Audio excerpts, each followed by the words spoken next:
मागील 2-3 दिवसांपासून ज्या काही चर्चा होत्या त्यामध्ये जे 6वा आपल्या सोबतच राहा माजी विधिमंडळ सचिव अनंत कळसेजी आता आपल्या सोबत आहेत. कळसे सर, आता सध्याची जी स्थिती आहे, आताची जी माहिती आहे त्यानुसार 6 खासदार दिल्लीमध्ये पोहोचलेत ठाकरेंचे.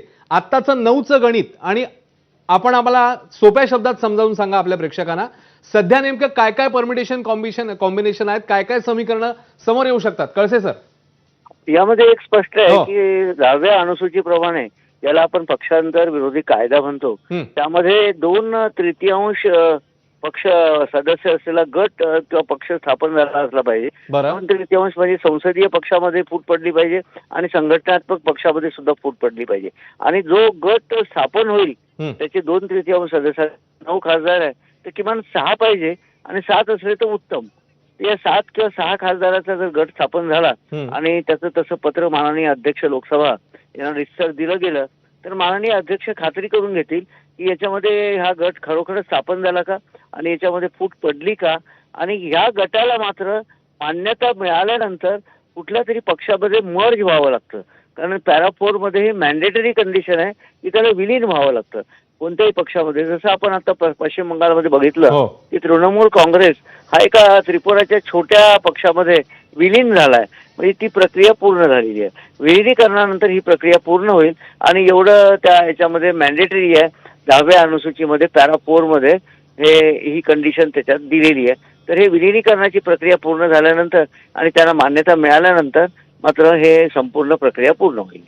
कळसे सर, आणखी एक मुद्दा याच्यामधला, जसं आता आपल्याला कळतंय 6 खासदार पोहोचलेत पण 3च नावं कळतायत.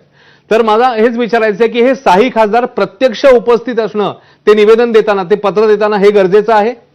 निश्चित प्रत्यक्ष उपस्थित असले पाहिजे, त्यांचे स्वाक्षऱ्या व्हेरीफाय करून घेतल्या पाहिजे आणि आता त्यांचं चित्रीकरण सुद्धा करण्याची आपल्याला परमिशन देता येईल. माननीय अध्यक्ष लोकसभा ते चित्रीकरण सुद्धा करतील, कारण हे प्रकरण हायकोर्ट किंवा सुप्रीम कोर्टाच्या चॅलेंज होण्याची दाट शक्यता आहे.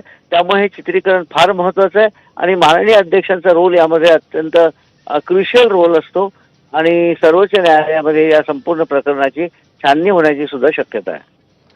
आणखी एक मुद्दा, हे नेमकं जे पत्र दिलं जातं त्याचा नेमका मसुदा साधारण काय असू शकतो? थेट या पक्षातून आपण बाहेर पडतोय असा त्याचा आशय असतो का दुसऱ्या पक्षामध्ये किंवा त्या सरकारमध्ये आपण जातोय असा आशय असतो? ते पत्र नेमकं काय स्वरूपात असतं? त्यामध्ये सर माननीय अध्यक्षांना लोकसभांना असं पत्र देण्यात येईल की प्रति स्वयंसो आणि आम्ही खालील 6 सदस्य किंवा 7 सदस्य आम्ही या शिवसेना पक्षामधून बाहेर पडतोय आणि आमचा वेगळा पक्ष पॅरा 4च्या 10व्या अनुसूचीच्या पॅराग्राफ 4 प्रमाणे आम्ही वेगळा एक पक्ष स्थापन करतो. आमच्या पक्षाला कृपया मान्यता देण्यात यावी. मग या पक्षाला मान्यता मिळाल्यानंतर मग हा पक्ष दुसऱ्या कुठल्या पक्षात पॅरा 4च्या त्या शेड्यूल तरतुदीप्रमाणे तो विलीन होईल. त्याचं सुद्धा पत्र माननीय अध्यक्ष लोकसभा यांना वेगळं द्यावं लागतं. असे 2 पत्र त्यांना द्यावे लागतील. बर, हे झालं शिंदेच्या शिवसेनेबद्दल किंवा आता जे 6 खासदार जे आपण म्हणतोय की शिंदेच्या शिवसेनेला पाठिंबा देण्यासाठी किंवा वेगळा गट स्थापन करण्याच्या दृष्टीने दिल्लीमध्ये गेलेत त्याबद्दल. अशीही माहिती आहे की ठाकरेंच्या शिवसेनेचे खासदार, महत्वाचे नेते, गटनेते, ज्याच्यात अरविंद सावंत आहेत, अनिल देसाई आहेत, संजय राऊत आहेत, ते देखील दिल्लीमध्ये आहेत. मग ठाकरेंच्या बाजूने ही मूव्ह रोखण्यासाठी काही कायदेशीर त्यांच्याकडे काही ऑप्शन्स उरलेत का आता ठाकरेंकडे? कायदेशीर म्हणजे आता पॅराग्राफ 4 मध्ये तरतूदच आहे. त्याच्यामुळे याला दाखल करणं किंवा अशी जी प्रक्रिया न्यायालयीन प्रक्रिया असते तशी काही निश्चित करता येणार नाही, कारण त्यांना फोडण्याचा किंवा वेगळा गट किंवा पक्ष स्थापन करण्याचा हा संविधानिक हक्क दिलेला आहे. त्यामुळे त्यांना पत्र लोकसभा अध्यक्षांना जर त्यांनी दिलं तर अध्यक्षांना त्याच्यावर कारवाई करावी लागेल. कळसे सर, खूप खूप धन्यवाद, सविस्तरपणे आमच्याशी बोललात त्याच्याबद्दल. या घडीची मोठी अपडेट, अर्थातच मगाचपासून जी बातमी येत होती आणि आता आणखी घडामोडींनी वेग घेतलाय ती म्हणजे ठाकरेंच्या शिवसेनेचे 6 खासदार हे सध्या दिल्लीमध्ये आहेत, ज्यातली 3 नावं आता स्पष्ट झालेलीच आहेत.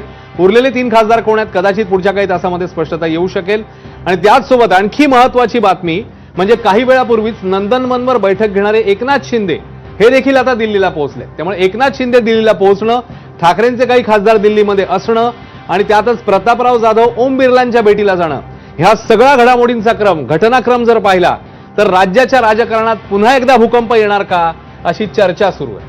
त्यामुळे उद्याचा दिवस, येणारे काही तास फार महत्वाचे. याचं कारण ठाकरेंचे खासदार ज्याच्यामध्ये काही खासदार आता नॉट रिचेबल आहेत, काही दिल्लीला पोहोचल्यात असं कळतंय आणि काही कदाचित उद्या पोहोचतील असंही कळतंय. त्याच्यामुळे आपल्याला माहिती नाहीये पुढच्या काही तासांमध्ये काय घडतंय किंवा काय घडणार आहे.